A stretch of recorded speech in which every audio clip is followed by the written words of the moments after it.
বহুদিন আগেকার কথা। সাবিত্রী নামে এক মহিলা তার মেয়ে টিঙ্কিকে নিয়ে বসবাস করত। এর সাথে সাবিত্রীর গ্রামের মধ্যে সব থেকে বেশি হাঁস পালন করত এবং সে গ্রামের লোকেদের হাঁস বিক্রিও করত এবং নিজের আসবাবপত্র সব কেনাকাটা করত। টিঙ্কি, চল হাঁসগুলোকে নিয়ে সব পুকুরে চড়াতে নিয়ে যাই। হাঁসগুলো সারা রাত থেকে না খেয়ে আছে। হ্যাঁ মা, চলো পুকুরে হাঁসগুলো ছেড়ে দিয়ে চলে আসি। হাঁসগুলো তখন থেকে চিৎকার করে যাচ্ছে, প্যাক প্যাক প্যাক প্যাক করে। পুকুরে হাঁসগুলো না ছেড়ে এলে হয়তো আমাদের কানটাই খেয়ে ফেলবে। হ্যাঁ হ্যাঁ, চল নিয়ে চল। তারপর সাবিত্রী ও তার মেয়ে হাঁসগুলোকে পুকুরে নিয়ে চলে যায়।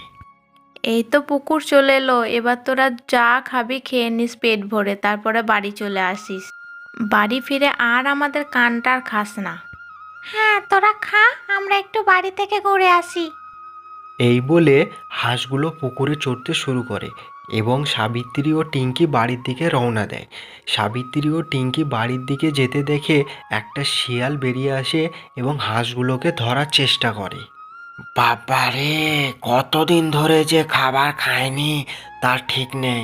এরা যখনই হাঁস চড়াতে আসে তখন বসে হাঁস চড়ায়, কিন্তু আজ দেখি হাঁসগুলোকে ছেড়ে কোথায় যেন চলে গেল। আমার তো ভালোই হলো, আমি পেট ভরে একটা আস্ত হাঁস খেয়ে ফেলবো। এই বলে শিয়ালটা হাঁসগুলোকে তাড়া শুরু করে এবং একটা হাঁসকে ধরেও ফেলে এবং নিয়ে চলে যায় জঙ্গলের দিকে। এদিকে সন্ধে হয়ে এলো। তখন সাবিত্রী ও টিঙ্কি দুজনেই চিন্তা করে হাঁসগুলো এখনো বাড়ি কেন এলো না। হ্যাঁ রে টিঙ্কি, এখনো তো হাঁসগুলো এলো না, সন্ধে নেমে এলো, কি হয়েছে বলতো? হ্যাঁ মা, হাঁসগুলোকে বসে থেকে চড়িয়ে আনা দরকার ছিল, বলো।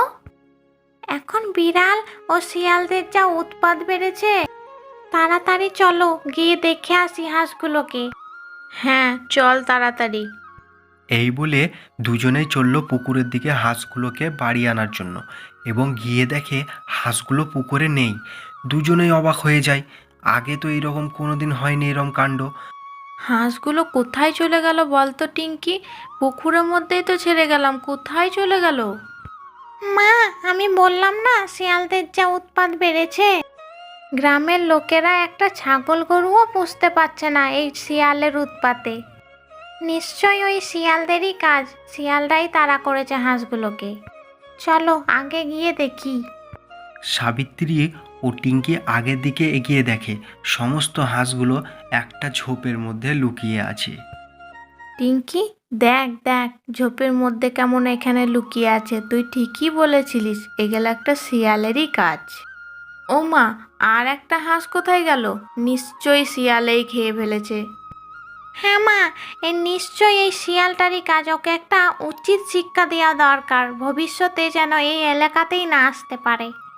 চল হাঁসগুলোকে বাড়ি নিয়ে চল, দেখছিস তো সন্ধে হয়ে গেল। এই বলে সাবিত্রী ও টিঙ্কি হাঁসগুলোকে বাড়ি নিয়ে চলে আসে। সকাল হয়ে আসে। আজকে মা, আমরা না হাঁসগুলোকে পুকুরে ছেড়ে দেবো, দেখবো আমরা লুকিয়ে লুকিয়ে কি ও শিয়ালটা কখন আসছে। সাবিত্রী হাঁসগুলোকে পুকুরে ছেড়ে দেয় এবং একটা গাছের মধ্যে লুকিয়ে যায়। এর মধ্যে হাঁসগুলোকে দেখে শিয়ালটাও এসেছে আবার। আরে বাহ, কি মজা! আমার তো মজাই মজা। বোকা মেয়ে দুটো আসছে আর হাঁসগুলোকে আমার জন্য ছেড়ে চলে যাচ্ছে। আমার পেট ভরে যাচ্ছে। আজকেও একটা আস্ত হাঁস খেয়ে ফেলবো, আর ওই বোকা মেয়েরা কিছুই জানবে না। দেখ টিঙ্কি, শেয়ালটা আবার বেরিয়েছে, আমাদেরকে আবার বোকা মেয়ে বলছে। কি করা যায় বলতো? মা, আজ ওকে কিছু বলো না। আমাদের যদি দেখতে পায় ও তখন পালিয়ে যাবে। শেয়ালটাকে তখন আর পাবো না।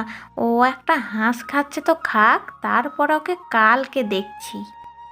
এরপর শিয়ালটা আরেকটা হাঁস খেয়ে ফেলে এবং সাবিত্রী ও টিঙ্কি বাকি হাঁসগুলোকে বাড়ি নিয়ে চলে আসে। আজকে আর একটা হাঁস চলে গেল। হ্যাঁ মা, কালকে একটা আমরা ভাত করব, আর শেয়ালের লোভ আমরা সব শেষ করব।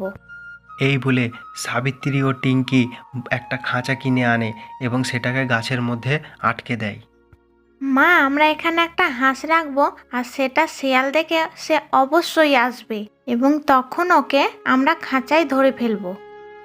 আজকে আবার একটা হাঁস যাবে? এই বলে তারা সেখানে একটা হাঁসকে রেখে দেয়।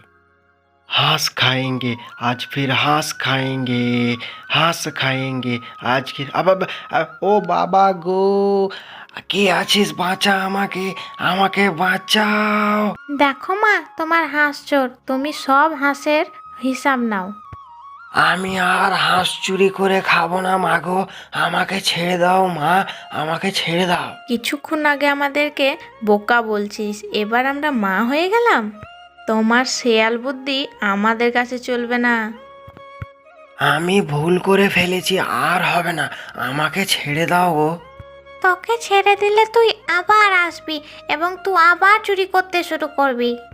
তোকে শিকারীদের হাতে তুলে দেবো, তবেই তুই বুঝবি মজা। মা, আমাকে ছেড়ে দাও, কথা দিচ্ছি, এই এলাকা কি, এই জঙ্গল ছেড়ে চলে যাব, আর আসবো না, কিন্তু আমাকে শিকারীদের হাতে দিও না মা। ঠিক আছে, তোকে ছেড়ে দেবো, কিন্তু একটা শর্তে। হ্যাঁ, বলুন বলুন।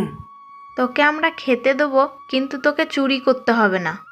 তোকে আমাদের হাঁসগুলোকে দেখাশোনা করতে হবে, আর অন্য পশুদের থেকে বাঁচাতে হবে। এই ভালোবাসাটা আগে দিলে কি আমি এই চুরি করে খেতাম, আমি রাজি মা। এই বলে শেয়াল তাদের হাঁস চড়াতে শুরু করে, এবং শেয়ালের খাবারেরও ব্যবস্থা হয়ে যায়, এবং সবাই হাসি খুশিও থাকতে শুরু করে দেয়।